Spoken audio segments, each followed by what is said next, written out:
Good morning or good afternoon, whenever you're listening to this. My name is Philip Hamilton. I'll be talking to you about the North Atlantic right whale catalog, giving you some recent genetic findings and the exciting results of whale naming. This is basically three talks in one, so I am going to run a little bit over, and I apologize in advance for that.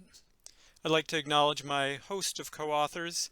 Would not be possible to do all this work without a great community of people. So what is the catalog? It contains every photograph sighting of a North Atlantic right whale taken from 1935 to the present.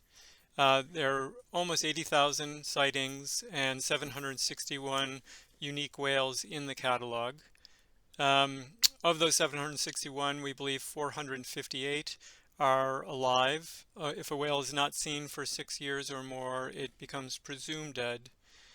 We do know that a number of those whales actually die much earlier than 6 years.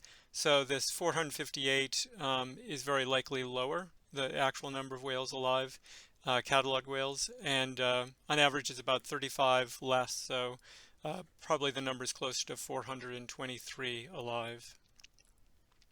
The population continues to be biased towards males, 42.1%. In the overall catalog are females, and just 38.2% of those presumed to be alive are female. There are 71 dead whales in the catalog. There have been many more carcasses found, but not all are linked to a catalog whale, and 232 presumed deaths. This is the matching status over time. We're doing quite well. In 2019, the percentage is just 38.7 matched and confirmed. That's about where we are at this time each year. We had a large influx of sightings in 2019. You can see the numbers went up quite a bit. We also had a lot of opportunistic sightings. Although the number is quite low, the number of unique individuals is high for 2019. We go through and focus on trying to get as many unique individuals ID'd by this point, and we're up to 347 different whales seen in 2019. I also want to mention that sightings get contributed at different rates. So some whales that are seen, the sighting is contributed to the catalog that day. Others are contributed at the end of a field season, and some take more than a year. We're actually still waiting on some data from 2019. And it's important to remember that if you know who the whale you saw is, it doesn't mean that that's made it into the catalog. We have to receive the data, fully process it, match it, and confirm it, and then that identification is available for broader analysis. Looking at presumed deaths over time, again, a whale becomes presumed dead after 6 years. In 2019, we had 11 presumed deaths and 1 resurrection. About equal number of adult males and adult females presumed dead in 2019. One interesting pattern that showed up is that there are 3 males that became presumed dead in 2019. 1154, 1155, and 1173. They all disappeared kind of together in the 1990s. They weren't seen in the 90s and then reappeared in the 2000s. So it almost seems that they may be associated in some way, and I'll be curious to see if they will reappear after 7, 8, 9 years again. We've had very few resurrections since 2007. But 6 of the 8 that were resurrected during that time were all reproductive females, which is good news. It means some of the whales that have disappeared that are female may be alive. And that includes the one just in 2019, that's Grand Teton. And one thing interesting about her resurrection is the Northeast Fishery Science Center saw her east of Long Island. And in that same area, there were a number of other reproductive females that are rarely seen, such as 1334 and 1515. Those whales are rarely seen when they don't have a calf. So that area east of Long Island seems quite interesting, especially as far as reproductive females go. This is the population over time. And you can see that the number presumed alive now is about comparable to what it was in 2007 and 2008.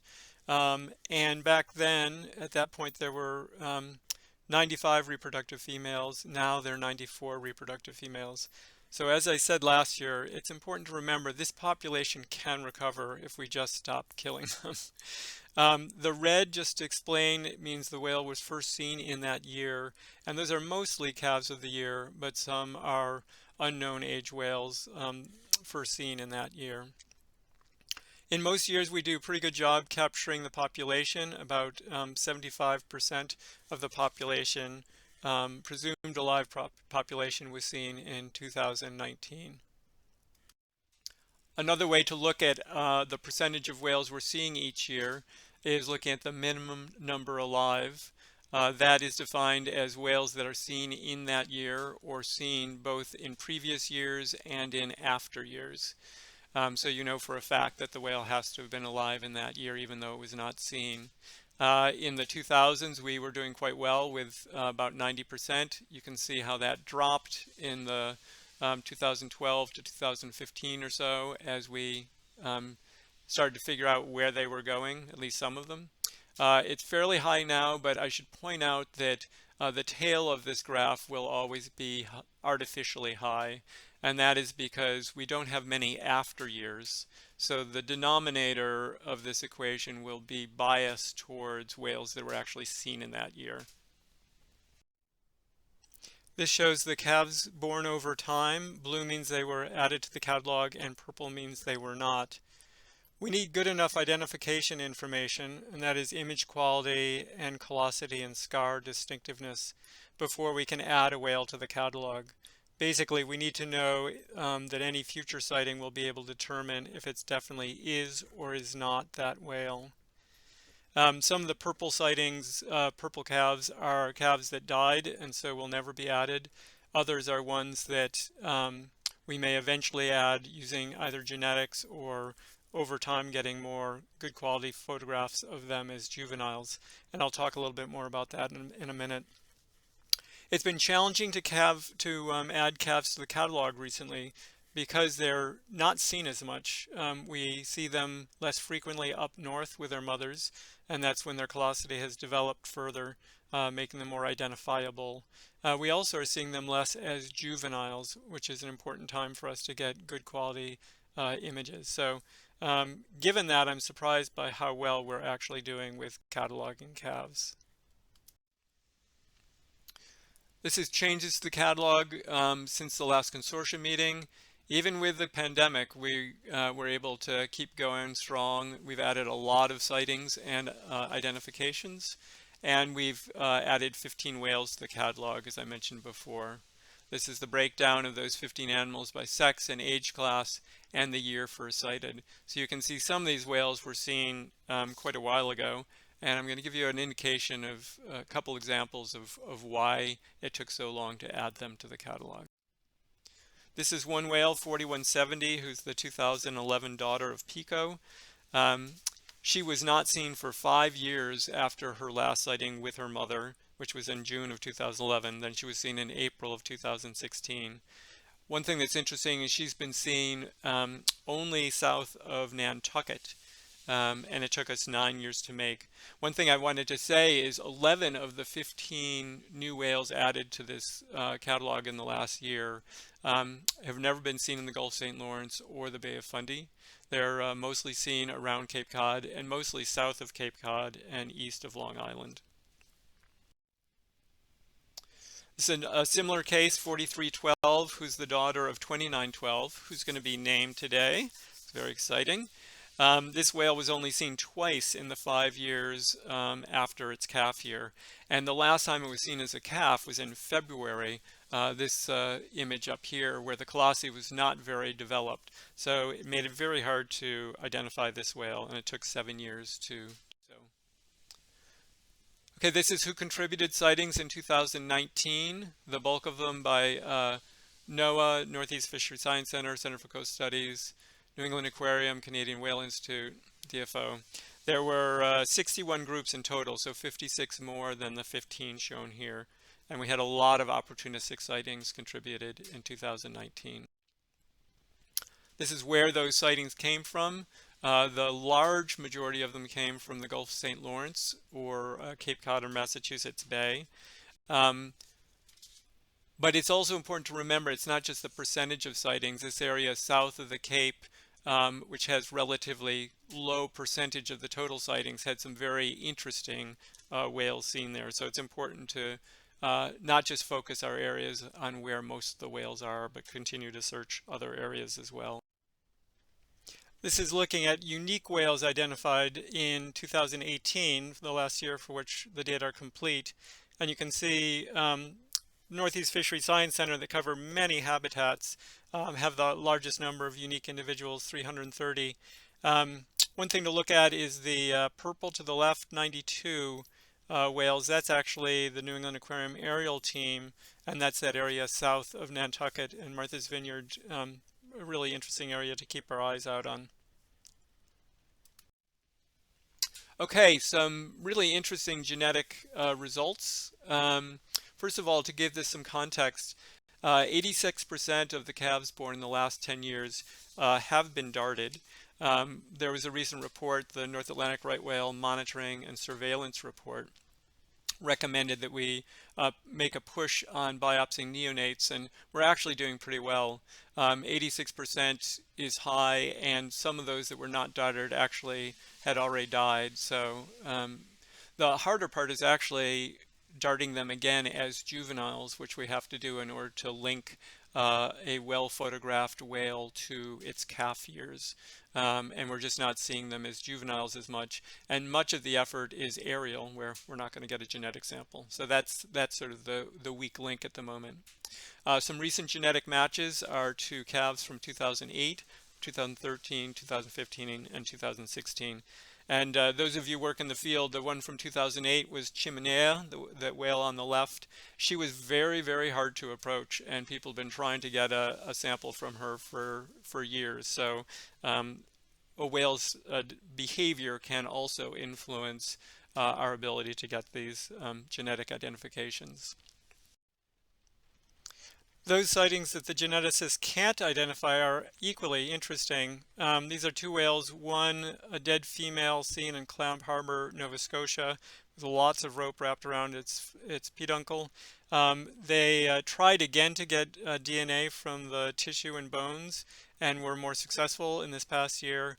Actually got 8 alleles, haplotype, and sex, enough to say that it definitely does not match anyone that's been sampled in the population.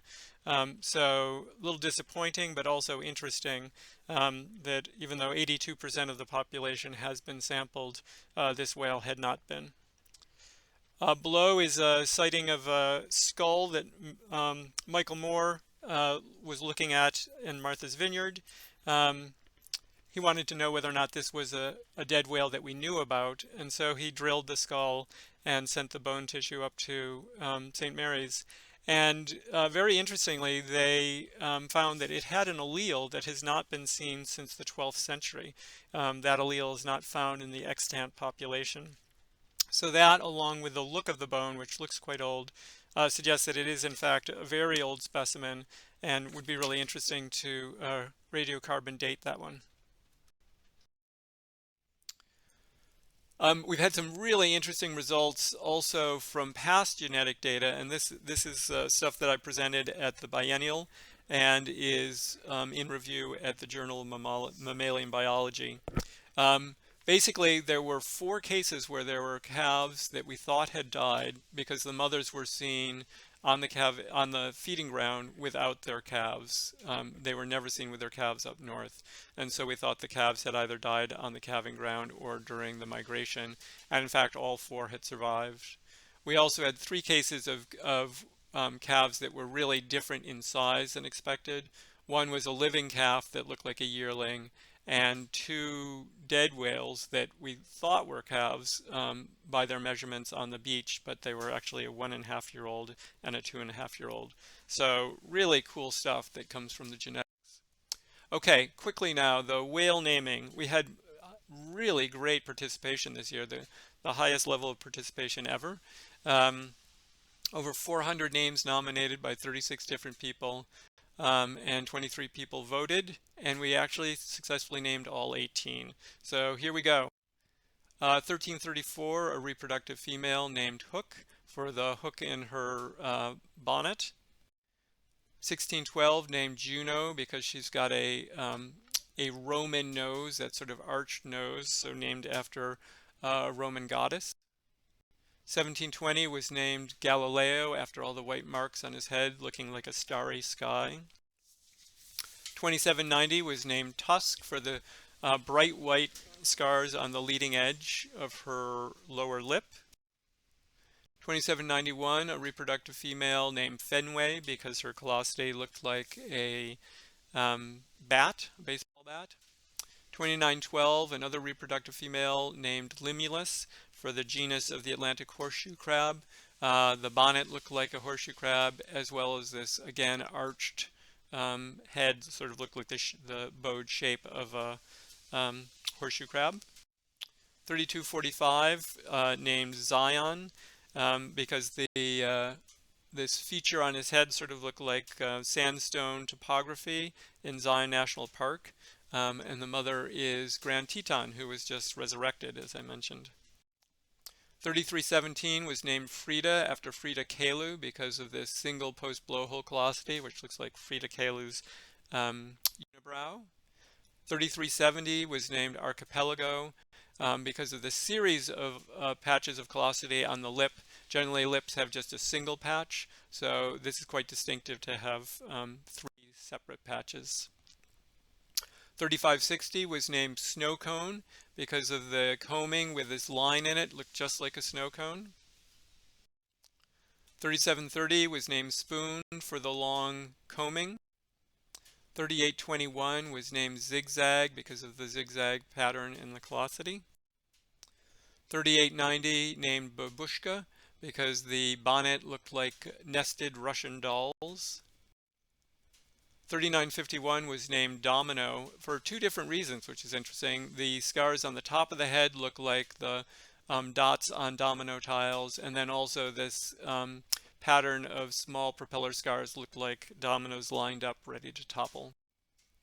4190 was named Curlew for this this arched scar on the back that looks like the beak of a curlew. 4308 named Freckles for these white scars on the lower jaw. 4313 was named Monomoy because the callosity pattern appears to change because the cyamids shift, just like the sand on Monomoy in Cape Cod.